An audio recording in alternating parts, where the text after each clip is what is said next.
Nous allons découvrir 5 récits d'imagination au cœur de la Seconde Guerre mondiale, en suivant la vie de 5 Réunionnais durant un moment clé de leur engagement. Cette fiction est basée sur des faits réels et s'appuie sur des éléments concrets des biographies des personnages. Elle met en lumière leur psychologie, leur état d'esprit, offrant un regard profond sur leur expérience et leur contribution dans ce conflit.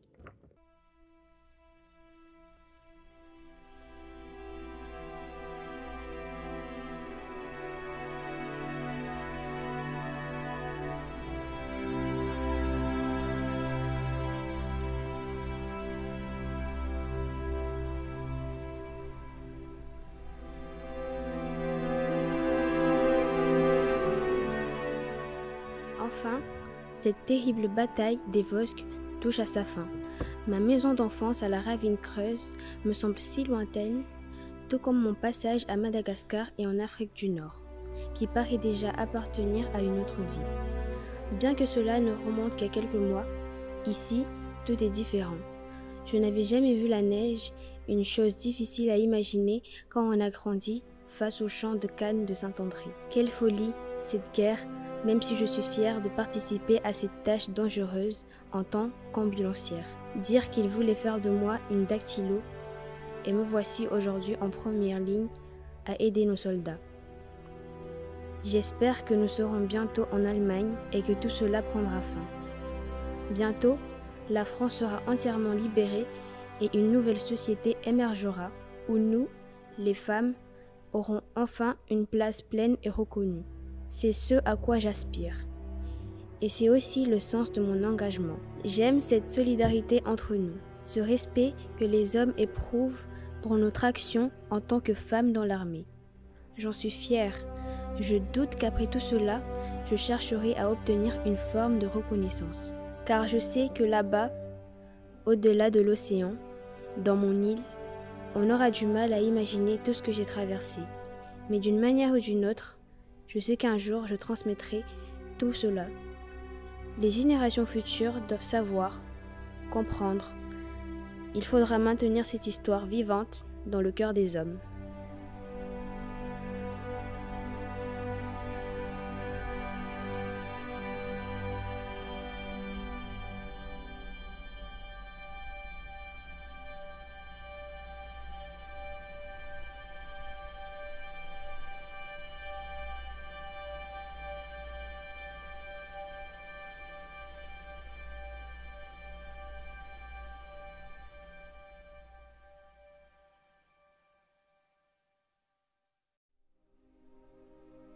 « 19 ans, et me voilà lieutenant. Il y a peu de temps encore, j'étais un simple élève du lycée Lecomte de Lille. Et depuis l'arrivée du Léopard, tout a changé. On m'avait dit que j'étais trop jeune pour devenir un combattant et participer à la plus grande des guerres contre la plus grande des menaces. Mais j'y suis, après cette école de cadet, avec ma première mission. Demain, je serai parachuté au-dessus du maquis et je pourrai mettre mes compétences au service de la cause. Quelque part, tout cela me donne le vertige. Non, pas l'idée de sauter d'un avion en vol. Je dois l'avouer, cela me semble être la partie la plus agréable de la mission, mais tout le reste. Je cherche au fond de moi les ressources pour rencontrer mon destin et être à la hauteur de la situation. Quand je suis partie, si jeune, presque en le cachant à papa, que tout le monde appelle docteur, je me suis promis de faire preuve de courage. Eh bien, l'heure est arrivée. Ma mission, je la connais. Moi, qui viens d'une société cosmopolite respectueuse de la différence, qui ai reçu une éducation basée sur l'égalité entre les hommes, je m'apprête à combattre ceux qui affirment que la différence justifie la domination de certains sur d'autres. Je m'y refuse et je m'y refuserai toujours. Je suis convaincue pour toute ma vie.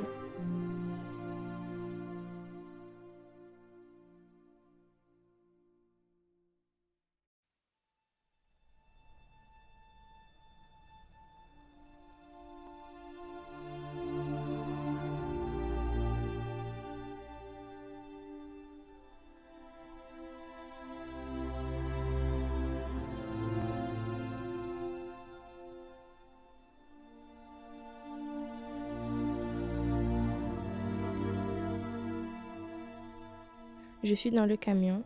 Quelle sinistre situation. Mais comment aurais-je pu faire autrement? Soigner, aider, se mettre au service des autres, c'est le sens même de ma vie et je n'aurais pu m'y dérober. Et puis, comment combattre le nazisme sans être prêt à faire le plus grand des sacrifices? Il ne peut y avoir de compromis face à l'horreur nazie. Je doute d'avoir quelque forme de procès. Je vois ces jeunes soldats autour de moi, quelque part au-delà de ma peur, je suis triste pour eux. Ils devront porter le poids de leurs actes toute leur vie, fusiller des innocents qui ne cherchent qu'à protéger leur pays et leurs citoyens. Aucune idéologie ne peut justifier de tels actes. Je vais mourir, je le sais, c'est bien triste. Je ne reverrai plus les pentes de mon quartier d'enfance, de la ravine à Malheur à la possession, ni mes proches. Je fais mon choix, celui de l'honneur et du sacrifice pour mes convictions. Pour nos ennemis, la fin est proche, ils le savent. C'est pourquoi ils redoublent de cette violence inutile.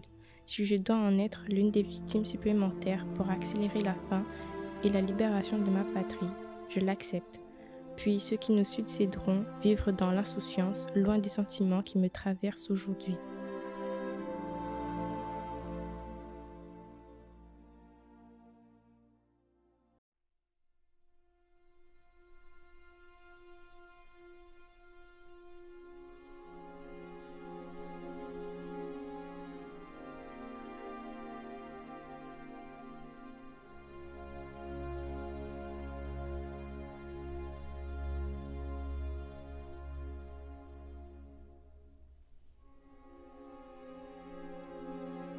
Tout est prêt, le grand jour, c'est demain.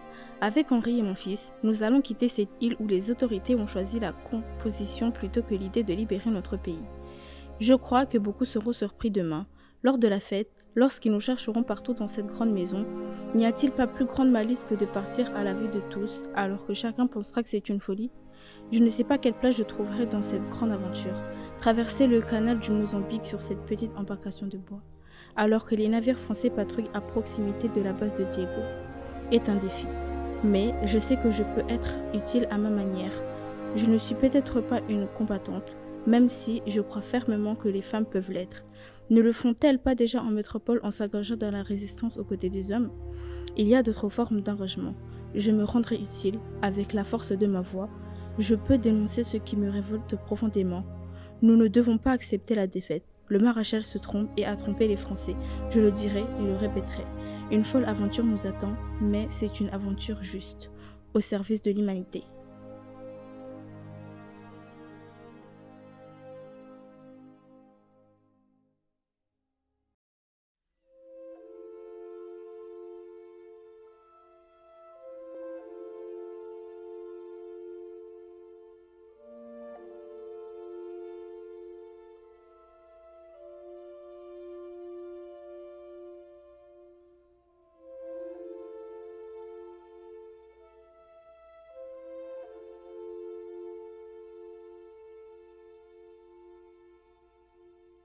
Ça y est, nous y sommes.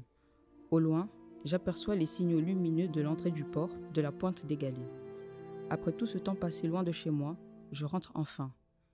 Quelle étrange sensation de me retrouver presque au même endroit où se trouvait le léopard quand j'ai donné l'ordre de tirer sur lui. Je sais ce que l'on dira. J'étais un vichiste, j'ai combattu pour ceux qui ont trahi la France. Pourtant, sincèrement, à ce moment-là, j'avais le sentiment de protéger mon île. Ces années furent si complexes, difficiles à comprendre pour ceux qui ne les ont pas vécues. Comment se souviendra-t-on de moi? Hugo le vichiste? Ou celui qui a rejoint les FFL et combattu pour la libération du territoire national contre l'hydre nazi? En mon fort intérieur, j'ai toujours eu le sentiment d'agir pour ma patrie. Mais agir pour son pays en période de confusion est l'une des tâches les plus ardues. Ce que je sais aujourd'hui, c'est que je veux avant tout penser à demain. La Réunion, avec son immense potentiel, se dresse devant moi. Je veux révéler ce potentiel et mettre mes compétences au service de son développement. Je suis convaincu que l'action d'un homme ne se juge pas sur un seul acte, mais sur sa capacité à surmonter les parts les plus sombres de sa vie. Puissent les générations futures ne jamais se retrouver face au même dilemme que j'ai dû traverser.